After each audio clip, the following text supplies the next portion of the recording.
Hey y'all, just a little warning. I was sick when I recorded this video, so if I sound a little under the weather, that's why. I've had a cold in my house for a while, and it kinda sucks, but I needed to record this video, so I powered through. Anyway, I hope you enjoyed this video. Jason Voorhees is probably one of the most evolving slashers of all time. All you need is a hockey mask and machete, and you've got a Jason design on your hands. And across 12 movies and short film, that's gonna lead to a lot of designs. And since I like to yap about things you probably don't care about, today I'm gonna yap about every Jason design from the movies, and rank them from the absolute worst of the worst to the best. However, for the sake of my sanity, I will not be ranking any version of Kid Jason, as not only can that get really messy really quickly, some of these are just like regular kids. It feels weird to say this kid looks better than this kid or vice versa. So only adult Jasons, and also I'm not counting hallucinations because I want to ignore part 5 as much as possible. And for this video, I also won't be counting Roy since he's not Jason, but if I had to, he'd probably be at the bottom of the list. I mean, I get what they wanted with his look, but I think the rip-off Jason mask paired with the off-color Michael Myers coveralls makes him look like an SNL parody. Also for this video, I'm going to be using a lot of footage from Friday the 13th, the game. I know it might not be preferable to some of you who want me to use only movie clips, but after the bullshit with the Walking Dead video last year, it's just way safer for me to use game footage. I will be including movie clips, of course, and my opinions are based on how Jason looks in each film. But this game footage will overall just be better for the longevity of this video. And just a friendly reminder to be sure to check out GamerSupps using my code below. I really gotta recommend their sleep support drinks, in specific blueberry lemon cake. This stuff is to die for, and it can be yours for 10% off if you use the promo code DMUTED at checkout. It'll be in the description and the pinned comment if you're interested. So let's get into the video. So let's get things started with the first Jason on the list, the worst Jason appearance, and the one that started it all, Jason's Part 2 appearance. Now, maybe controversial take incoming, but I think Friday the 13th Part 2 is one of the best films in the whole series. But unfortunately, when comparing the Jason of this film with any of the future ones, I have to say I think he's the worst. There's the obvious face at first that this Jason does not have his hockey mask. Rather, he's wearing a wrinkled potato sack. And although I'm open to Jason having different appearances and aesthetics throughout the series, one thing you always gotta have in my opinion is the hockey mask.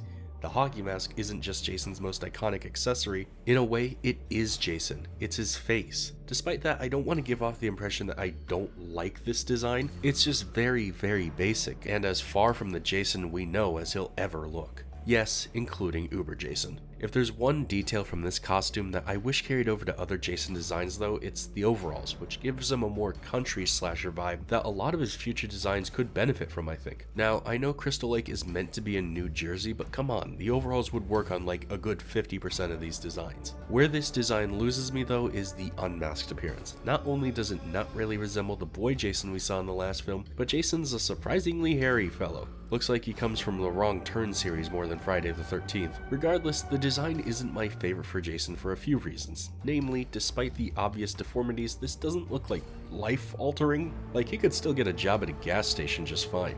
I prefer my Jasons to look so decrepit that you question if he's even human, which is probably why I vastly prefer zombie-era Jason. All in all, Baghead Jason gets a 3 out of 10 for me.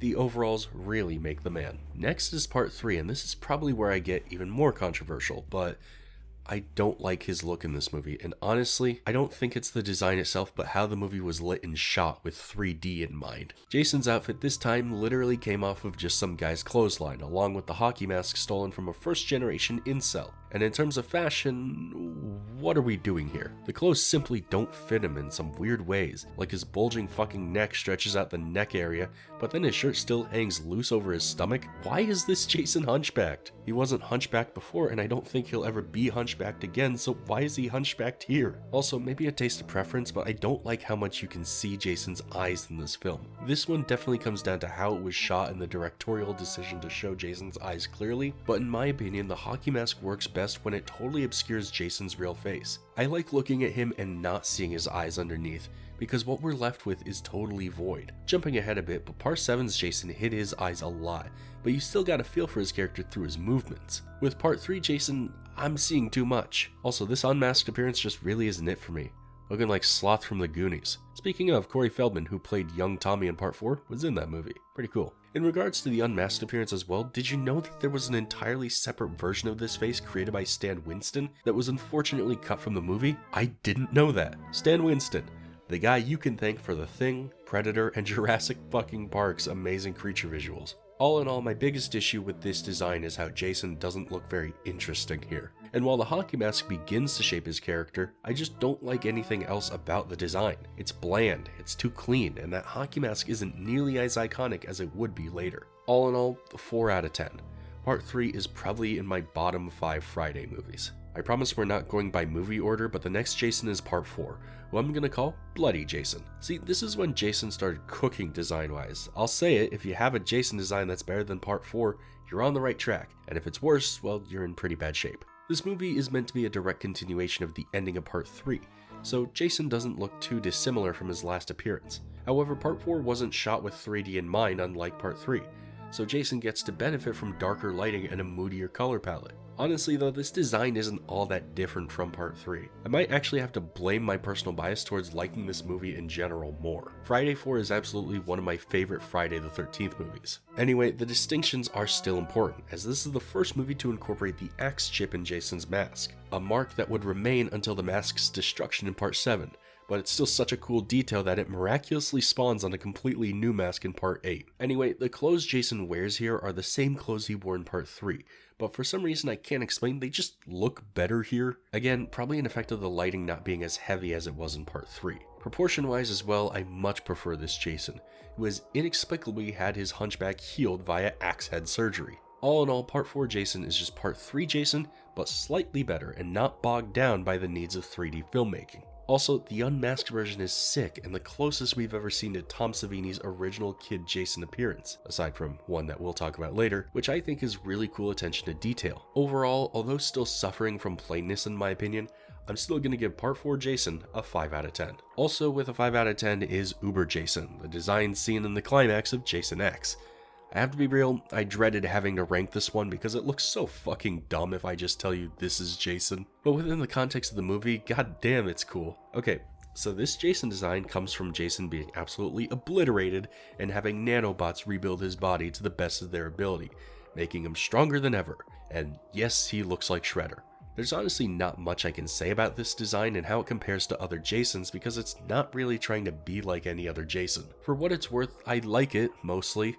It's just not a very Jason-like design. This is one of those looks that really only works in the context of the movie it's in, so I'd recommend you watch the movie for yourself to get your own opinion on it. Up next are 2 designs I give a 6 out of 10, and I'll tell you the slightly worse one first. This is Part 8 Jason, or as I'm gonna call him, Wet Jason, because for some reason, he is just totally drenched for the entire movie. In case you aren't aware, Jason Takes Manhattan is considered a low point for the Friday series, although in my opinion, it's seriously overhated. I think it's bland, but that's about the worst it gets. My hypothesis is that 8 movies in, with Jason doing basically the same thing, it gets repetitive and uninteresting, leading the viewer to judge the film more harshly. That's why when I show horror films to my friends, I tend to show them my favorite films from individual series, so they don't have to sit through the Friday 5s of the world. This Jason design is also on the bland side, but there are some details I love. First off, the clothes this time are all black, which is pretty much the only time in the series Jason has done this, which is wild to me. It makes him look, in my opinion, more menacing and less human.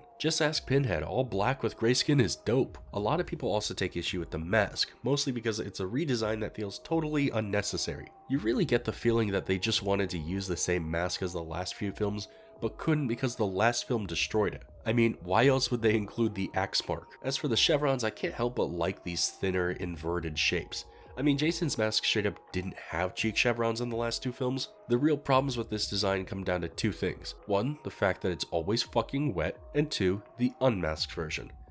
I have no idea what they even attempted here, but this isn't even a human face. This doesn't look like Jason, this looks like Oogie Boogie. It's one of the few versions of unmasked Jason I genuinely don't like at all, which puts him at a massive loss here, 6 out of 10. The other 6 out of 10 here is the new Jason Universe design, and the reason it's not higher is because, well, it's been hard for me to rank. From the initial reveal, I knew this wouldn't be a very popular design, with the focal point of discussion being the mask. I'm pretty sure it's for legal purposes, but the mask is very different from the classic one first seen in Friday 3. Most notably different are the different mask holes and the eyes being more angular and square-shaped, but even the mask mold itself is different. However, when Jason appeared at Halloween Horror Nights, apparently the mask used was the original mold and shape, but with the eyes and holes of the new design. In terms of actually seeing it on screen though, our first taste was the short film Sweet Revenge. And honestly, some shots it looks great, others it doesn't. But I don't think that's the fault of the design itself, as when the same design is seen in Call of Duty and yes, Fortnite, I think it looks great and it's an immediate classic look for Jason. That's why I settled on 6 out of 10, because every time I see this fucking thing, I can't decide if I love it or hate it. But since I'm leaning more towards loving it, I gave it a 6 out of 10. Here's hoping that when we inevitably get a new Jason movie, they've ironed out the kinks. Up next is Jason X, which is just what I'm calling his appearance throughout, Jason X. This is the Put Jason in Space movie, and honestly I find it to be incredibly underrated. This Jason is our first appearance of what I'd call Jacket Jason, where the character's appearance from here on out would be captured not just by the hockey mask, but by a dirty brown jacket as well. Speaking of, the hockey mask is incredibly modified this time around with a much more angular nose and different hole placement. In my opinion, controversial as it may be, this is probably the best redesign of the classic mask, even though it somehow still has that goddamn axe mark for no explicable reason. Jason this time around also is adorned by this neck shackle thing, which I think is awesome, and his outfit is completed by a button-up and jeans. The one thing I don't like about this design from any angle is the hair. Sometimes Jason is portrayed with hair and very rarely does it ever look good, and in my opinion, this is the worst of it. He looks like he's 8 years old and got his haircut to look cool in homeroom. There's a lot going on with this design, and in my opinion, it's one of the better instances of classic Jason redesign, so I'm giving it a 7 out of 10. However, that is a generous 7 out of 10 because what the hell is this unmasked look? Looking like a Rat Fink SpongeBob cartoon. Now we move on to Hell Jason, the nickname I'm giving Jason from Part 9. This is probably one of the more popular designs among Friday fans in the sense that you either love it or hate it. Personally though, I'm more on the middle ground, and it's partially because this design is so rare to see in the actual movie it's from, only making full appearances at the very beginning and at the very end. And in that short time, his design is really memorable, if strange. The idea is that by now, Jason's mask has basically been grafted to his face and become part of it. But it's not explained how or why. Keep in mind that the last time we saw Jason at this point was in Part 8, where he was killed all the way in New York and dissolved into nothing, looking like this. Is it a nitpick? Yes, but it's always bothered me. The progression between these appearances is just so weird and extreme to me. Not to mention, this is the first time in the series we don't get an unmasking for Jason. Although there is a version of that exists, and I will count that version as it appears in the game, making it somewhat canon, I think.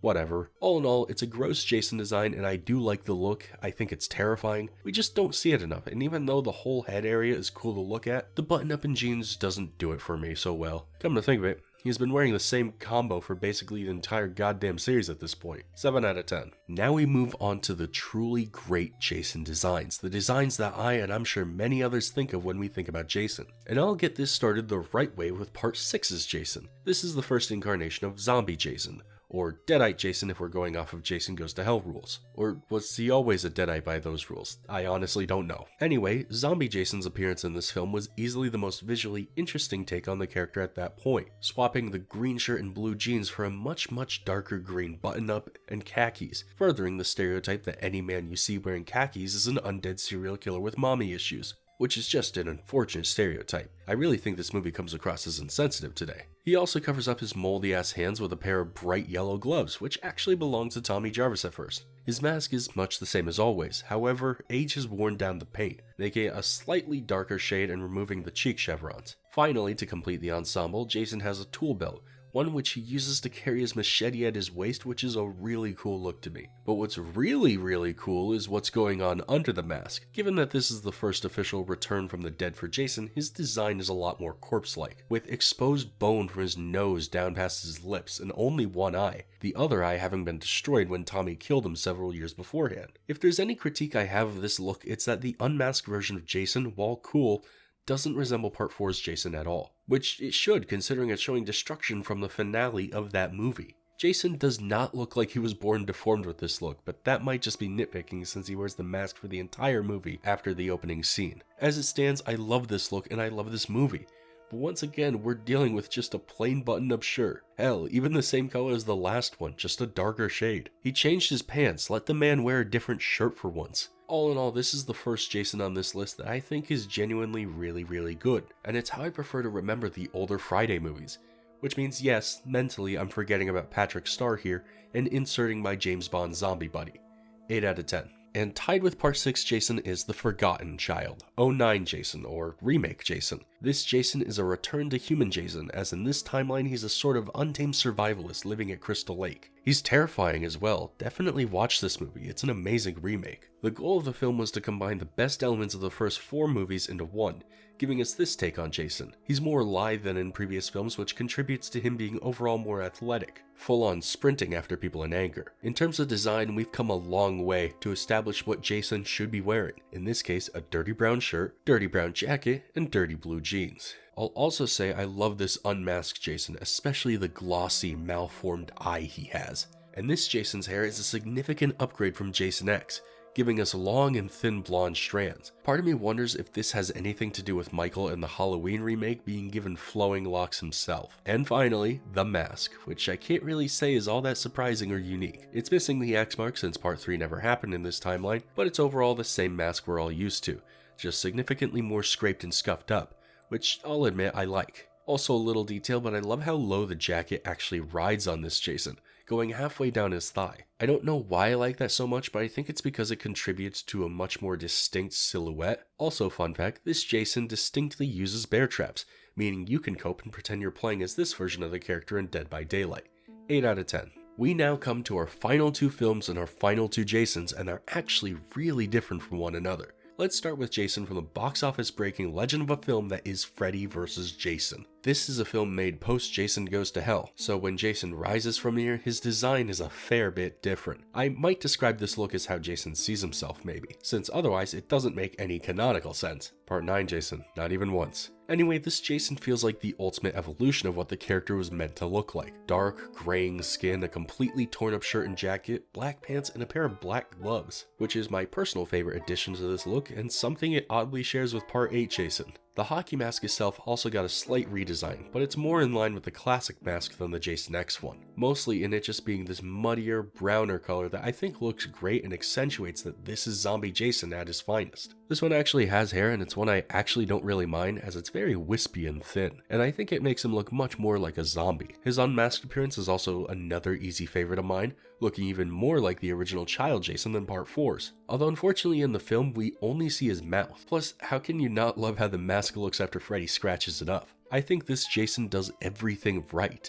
It's without a doubt the most famous look the character has ever had and probably ever will have, and it unironically makes me wish it was in a better movie. Now, I'm in the camp that thinks Freddy vs. Jason isn't bad, but man, with this being the final film produced in the original timeline, it kinda makes you wish they went out on a higher note. The jacket, the mask, now axe markless, which I'm okay with this time, the unmasked face, everything hits right. And it helps that the man behind the mask this time is Ken Kirzinger. Kirzinger had previously been a fill-in Jason for Kane Hodder, and also appeared in Part 8, Getting Killed. But this was his big role as Jason, and in my opinion, he played him perfectly. Jason is almost robotic in his movements, with a stiffness to him that feels most similar to CJ Graham's portrayal in Part 6, but definitely lifts from Hodder as well. Jason feels really fucking scary is what I mean here. A true, unstoppable force. And I know performance is separate from design, but I'd feel remiss if I didn't mention how Kirzinger absolutely killed it here. 10 out of 10. But there is one I like just a little bit more. One portrayed by not just a Jason actor, but the Jason actor, Kane Hodder. A Jason design so good but trapped in one of the most boring, bloodless films in the entire series. This is Part 7 Jason. Isn't he so fucking cool? The director of this film, John Carl Beechler, felt that it was important to include all the damage Jason had suffered throughout the previous films into this design. With the axe wound from Part 3, Tommy's assault in Part 4, and all sorts of other nicks and injuries he sustained. However, one I think they may have missed is his hand not being split in two like it was at the end of Part 4, which I consider one of his most chilling injuries ever. Regardless of missed battle scars, this Jason has also been rotting away underwater for years, exposing his skeleton pretty heavily, most prominently his ribs and spinal column. You know, the two coolest bones to show off at the lunch table. His clothes are also super decayed, clinging to him as scraps. If Kirzinger's Jason was the most zombie look Jason ever had, this is the most dead rotting body look he's ever had. Excluding maggot face, I guess. By far though, my favorite elements of the design start from the neck up, as he now wears that chain Tommy Jarvis wrapped around his neck like a hangman's noose. I absolutely adore that design element, and I'm glad Multiverse has kind of brought it back when that was still a thing. The mask is also fucking awesome. I imagine it's the lighting since promotional images usually show otherwise, but in the film the mask almost seems silver, with a black top triangle. Further, the mask has some new damage that I think is meant to portray him getting chopped up by the boat motor in part 6, exposing part of his grisly face. And do I even need to tell you how fucking cool Kane Hodder plays him in this film? This is a Jason fed up with being beaten, and unleashing a rage unto his victims never felt before. This film also had Kane Hodder set a world record for the longest fire stunt ever at the time, a full 40 seconds ablaze. And the unmasked version of this Jason, I don't care that it doesn't look like Swamp Boy Jason, I just don't. He looks fucking terrifying. This is the first Jason I see unmasked and can immediately recognize a rage in. He looks furious. This is also probably the film that has Jason unmasked for the longest time, as Tina destroys his mask and he remains face out for their entire final encounter afterwards. I love this Jason design and wish Part 8 followed up on it, but instead the only thing they carried over was that Jason is now a gray dude. In any case, I hope you appreciate this design as much as I do. And there you have it, 12 designs across 11 movies. I would have covered all 13 if adult Jason was in the first film, or like a real character in part 5, but whatever, we still had a lot of Jason to talk about. I hope you enjoyed this video. If you did, be sure to leave a like and let me know if you'd like to see any more rankings from me. Maybe make this a series. I know a certain hillbilly who also likes to get dressed up. And as always, I'm Demuted, be sure to subscribe, and peace.